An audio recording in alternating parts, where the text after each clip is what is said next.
I suppose I grew up with the one-on-one sex relationship paradigm, so it just feels awkward to discuss. Okay, what this is, and this is probably why Wands is feeling a little frustrated, going, how can I make him feel okay with this? Is Wands, you're trying to soothe his feelings through logic.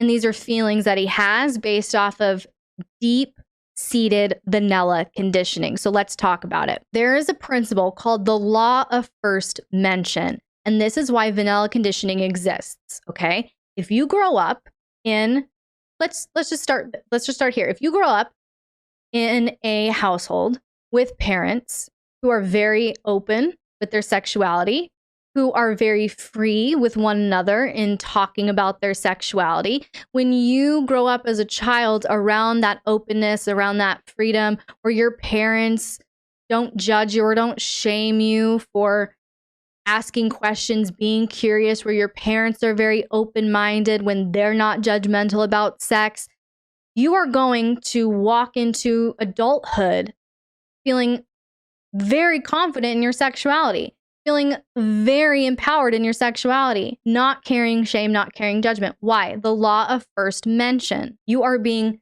taught by your parents, who are supposed to be your primary caregivers. You look up to them. You look to them for answers, for solutions, for advice, all of that, for protection, for care, for everything you need. So your parents in your formative years are the most important reference point for you from a developmental standpoint.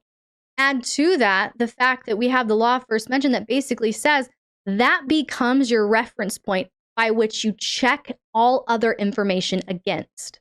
So if you have both of those together, where your parents put a lot of judgment and shame on topics of sex, that's going to be your law of first mention, that sex is dirty, wrong, shameful, and bad. And so if we take that, we don't question it, we don't challenge it, then it turns into what we call vanilla conditioning, bayonets.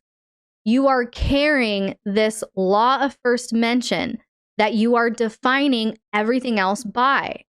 You're saying it's wrong or bad or shameful for me to have these fantasies because this is the paradigm. You have to be the one to change that. And you're the only one who can change it, because you have to look at that law of first mention and go, nope, I reject this narrative. This is not, vanilla sex doesn't mean healthy sex. Monogamous sex doesn't mean healthy sex.